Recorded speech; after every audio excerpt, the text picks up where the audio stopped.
my fellow citizens and residents of St. Kitts and Nevis, my family joins me in extending sincerest wishes for a prosperous New Year.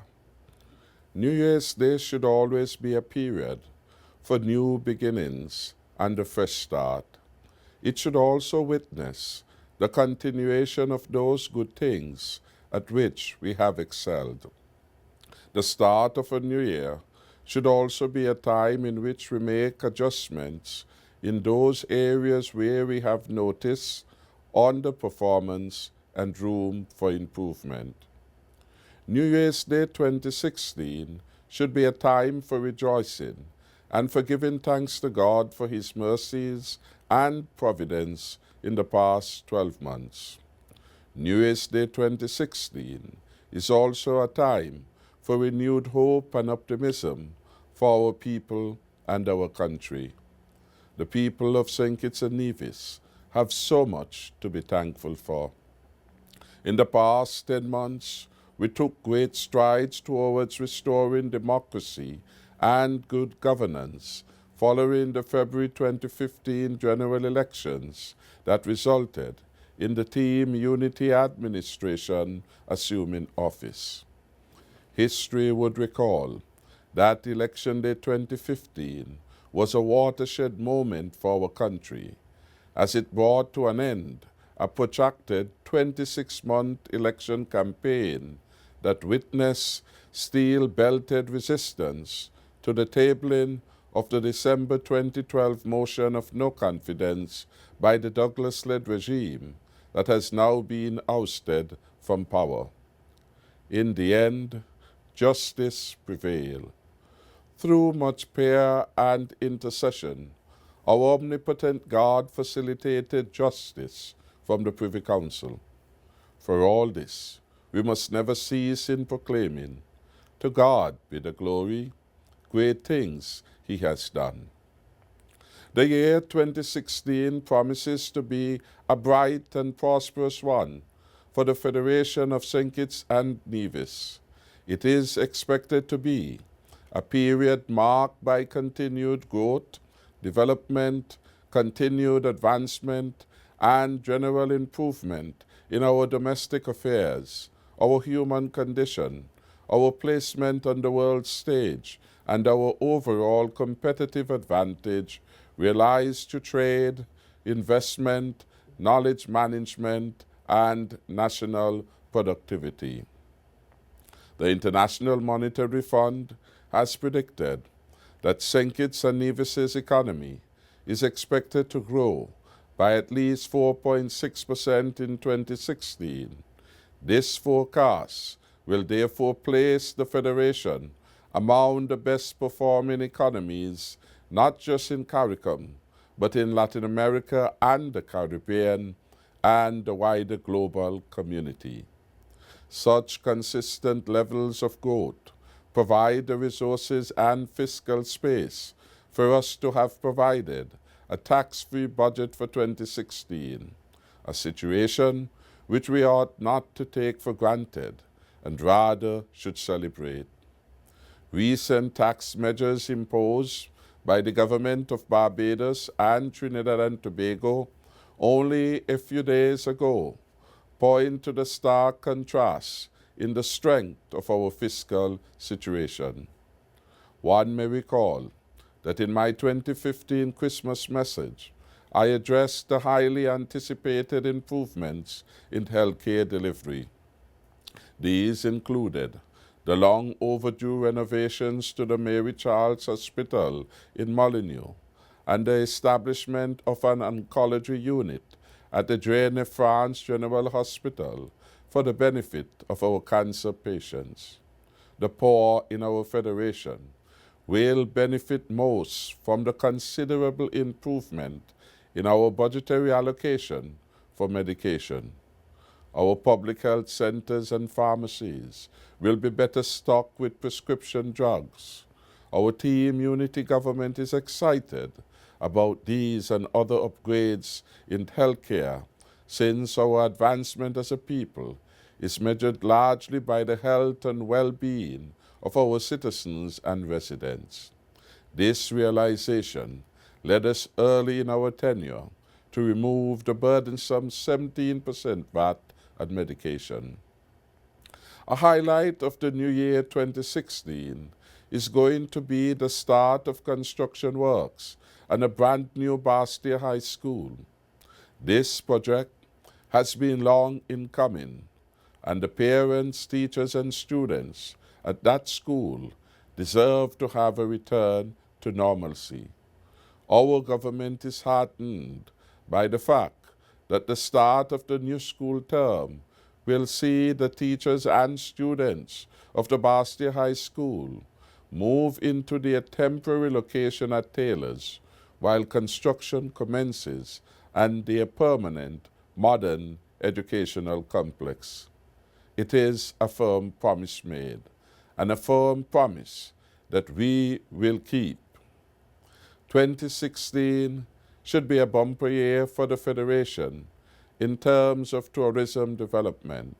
Such improvements should be evident in terms of infrastructure, destination marketing, sports tourism, and improved airlift. 2 weeks ago, our nation welcomed the inaugural touchdown of United Airlines. This new North American flight adds to the range of international aviation access for the Federation. United now joins British Airways, US Air, and American Airlines that currently provide weekly linkages to the North American and European markets. This is indeed good news, as improved airlift facilitates increased stayover visitor arrivals. Golfing tournaments and excursions also will witness increased activity. It is expected that the new year will witness the completion of a construction project at Windsor Medical School and the start of construction work to expand the existing physical plant of Ross University School of Veterinary Medicine. It is no secret that such construction activity will put new money in the local economy through the creation of jobs and entrepreneurship opportunities for service providers. The stimulation of activity and expansion in the small and medium enterprise sector are high expectations for 2016. This is being made possible through the Fresh Start loan program recently launched by the Development Bank via the provision of a US $5 million loan facility from the government of Venezuela. The public's response to these small business loan funds for business startup and expansion was overwhelming, as is evident from the fact that the program was oversubscribed within a relatively short period of time. This says to us that the SME sector has confidence in the current economic and investment climate under the new Team Unity administration. Spin-offs to be expected from the utilization of these loan funds include job creation, increase in the number of entrepreneurs operating in the economic space, expansion in local services and general trading sectors, and a widening of the tax base as these SME beneficiaries generate sales and pay their fair share of the business taxes applicable to their levels of operations. We are committed to facilitate additional tranches of resources to this program. Our agriculture, energy, and manufacturing sectors are critical to our forward march to development, and in the new year, new initiatives will be announced. A major 2015 accomplishment of my Team Unity administration was the recalibration of the Citizenship by Investment program that was seriously under threat of collapse as a result of the Federation's loss of visa-free access to Canada for our citizens and the U.S. FinCEN advisory against our country. Similar sanctions from other major jurisdictions, such as the United Kingdom, were coming fast on the heels of these two injurious body blows due to the Douglas regime's sale of passports to certain foreign nationals of questionable repute. The Team Unity administration brought a fresh start to the CBI program by making quick work of corrective steps to cooperate with the governments of Canada and the USA in revamping the CBI program. We have hosted 2 service provider seminars here in the Federation. These were the first of their kind to take place in the region. We attracted top-level representation from the governments of Canada, the UK, the USA, and the EU. They have commended us and our leadership and our taking steps in the right direction. The improvements to the CBI program will continue in 2016. Our Team Unity administration will support all CBI-related projects and also support the work of Skipper's Technical Committee. In 2016, efforts will be sustained to ensure that close working relations are maintained with the United Kingdom, the USA, Canada, and the European Union. We rescued our CBI from the valley of dry bones and scorn to which the ousted regime took it. It is now more respected, better managed and supported than ever before. For our reward, the program brought in a 42.5% increase in the revenue projections for 2015 set by the former regime. Far from being dead, our CBI program is alive and well, but this time opened only to the discerning investors. The Team Unity government will do all in its power to restore premier status to our pioneering CBI program. It is no secret that the Department of Constituency Empowerment and its financial resources were being used as a political vehicle to assist the Douglas regime in desperately holding on to power. The time has now come for the unit to be re-engineered and repurposed as the Department of People's Empowerment within the office of the Prime Minister. Part of this restructuring demands the incorporation of the affairs of our diaspora community under the department. This new department is to be headed by Mr. Duncan Watley. Mr. Watley, a lecturer at the CFBC, cultural artist, community activist, and radio personality, requires no detailed introduction to the public. The department will be designed to, inter alia, facilitate and hone leadership from the community level, trigger and guide renewal of our rural and urban communities, accommodate public and grassroots development education and awareness on all national development matters where the people's voices must be heard and advanced, facilitate engagement across ministerial portfolios and matters germane to the development, health, wealth, and safety of all community residents, create a forum and focal point for returning nationals who have to contribute to the development of their homeland.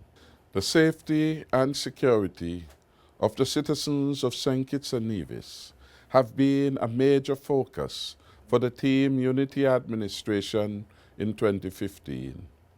Overall, major crimes are down. However, our homicide rate is still high. The most troubling reality of this social scourge is the fact that our young men are participating in retaliatory violence associated with turf warfare, drug dealing, and gang culture. Crime and criminal behavior must be reduced and stopped wherever possible. It is for this reason that the Ministry of National Security would have received in 2016 recurrent budget the largest ever allocation to facilitate ongoing investment in training, in retooling, science and technological investment, and crime-fighting applications. Government has also taken the step to increase risk pay for security forces, something that was overdue for more than 20 years. During the first quarter of 2016, determinations will be made regarding new leadership in the police force, including the installation of a new high command for our security forces. Whoever leads the police force, whether he or she is appointed or acting in the post, must embrace the synergies, the development of intelligence, the consistent application of investigative techniques and science, reliable reporting and record keeping that are also paramount in bringing the right persons to justice and obtaining appropriate convictions and sentences. Coupled with the foregoing imperatives necessary for better results at crime fighting and crime reduction are the ongoing plans of the Ministry of Justice and Legal Affairs in addressing court backlogs and poor prosecutions. Efforts are being made to add a second High Court judge, create a new courtroom, and improve prosecution procedures in order to have a higher success rate when matters are brought to trial. The call for a new public sector culture was articulated time and again in the debate on the 2016 budget. The evidence is clear that there is much room for improvement in the public service in the areas of productivity and performance. While the historic civil service model is one based on the award of increments, it stands to reason that such increments are dependent on satisfactory performance appraisals. Yet, what has been allowed to fester is a culture of entitlement among some ranks within the public service, where increments are being viewed as earmarks rather than a deserved reward for performance. This has to stop. It is a mindset that has to be changed, and we will promote a fresh start in this regard. The reality of our national situation is that we are heavily invested in a services economy. Simply put, top quality service is required both in the public and private sectors. By extension, salaries and increments must be tied to productivity and performance, with promotions being based on merit. In 2016, there will be heightened efforts to advance our public sector reform program, beginning with the completion of job descriptions where none currently exists, and the development of matching performance appraisals to accurately determine execution of assigned duties. Since its inception, some 3 years ago, much has been said throughout St. Kitts and Nevis about the ill-conceived People's Employment Program. Our Team Unity government inherited the program, which, for most part, appeared to have been a knee-jerk reaction to the filing of the motion of no confidence as a means of solidifying political traction among young voters. While there may be some merit in some aspects of PEP, the following facts are indisputable. The program is unsustainable as is presently formulated. It has cost the country over $165 million to date. A recent productivity and performance assessment of the program by the Caribbean Development Bank has revealed that of the more than 4,000 workers that were on the PEP program less than 140 benefited from sustainable training. Most workers have been on PEP since its inception. Full-time, permanent employment is still very much out of the reach of most persons in the program. We want PEP workers to be fully employed by their employers in 2016 and their wages to reflect the fair value of their work. We also want persons on the PEP program to be assisted in the setting up of their own businesses. In this regard, we shall provide a tranche of resources to the Development Bank to extend the Fresh Start to the PEP workers. Better days then are coming to the workers on the PEP program. The government cannot continue to subsidize the labor pool of private sector firms. It stands to reason that if any business intends to remain viable, it cannot have its workforce being paid by PEP. Such businesses need to confirm the employment of their PEP workers in 2016. In 2016, PEP will be revamped and repurposed. In this regard, we solicit the ongoing cooperation of the Chamber of Industry and Commerce and the Hotel and Tourism Association. The redesigned program should be multifaceted and be inclusive of a training and recruitment mechanism that facilitates measured entry into and graduation out of the program on a consistent basis. We seek the support of our private sector partners as we reorganize and recalibrate the PEP programs. As the people of St. Kitts and Nevis tie the ribbon around 2015 and embrace the wonderful possibilities and promising opportunities of 2016, we must pause to give God thanks for the graces that we have received over the past year. We have been a fortunate country in that we were spared from the ravages of natural disasters. We experienced unparalleled economic growth in 2015 under the competent hands of Team Unity. Such achievements must never be taken for granted. I am pleased to announce that Her Majesty Queen Elizabeth II has graciously consented to the following awards to 4 of our nationals. They are as follows: Commander of the Most Excellent Order of the British Empire, CBE, is being awarded to Bishop Kelvin C. Jones for services to the community in the field of religion.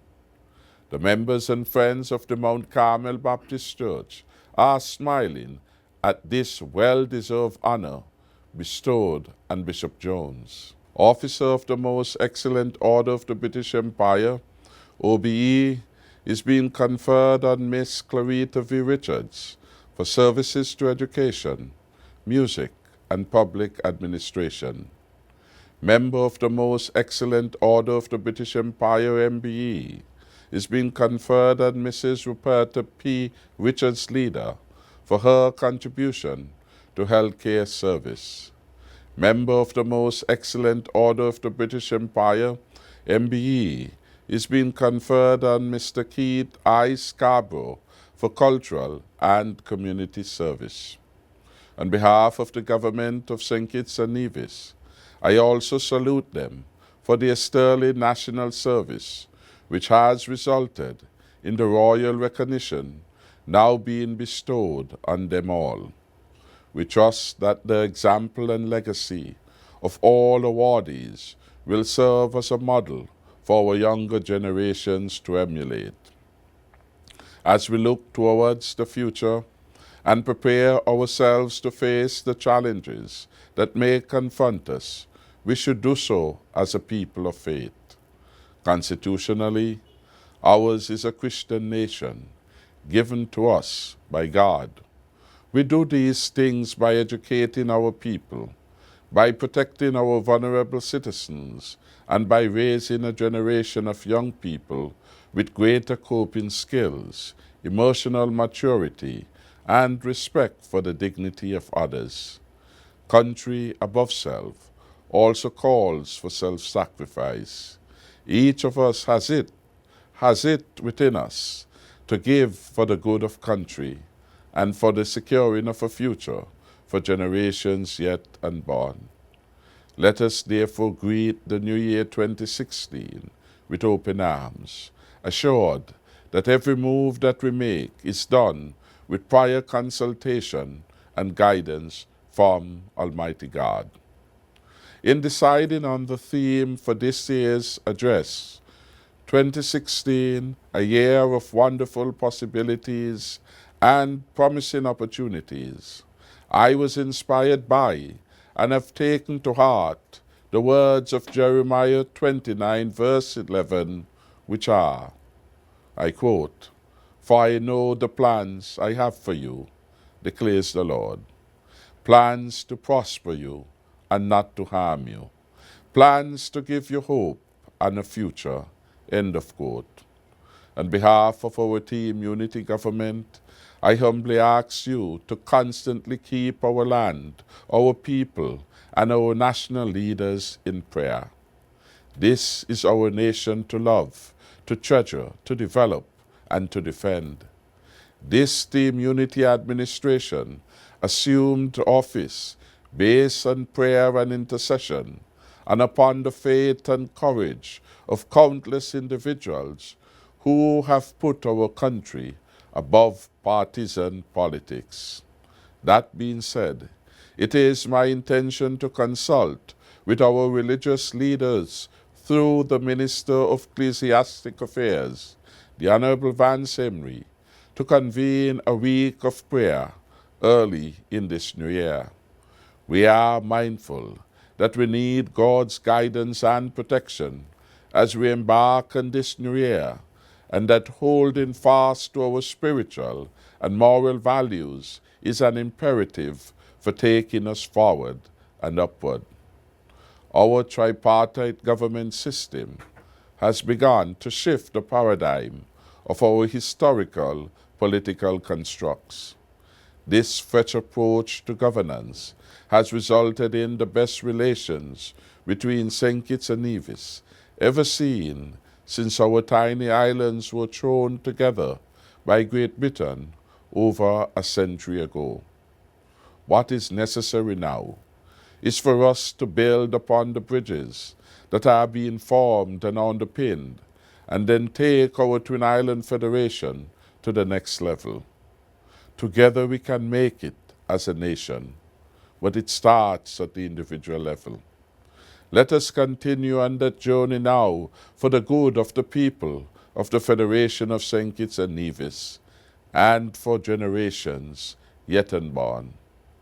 On behalf of the federal government, I again extend sincere best wishes to every citizen and resident of our Federation for a bright, prosperous, and bountiful New Year 2016. Thanks for listening, and may God bless our people and our country.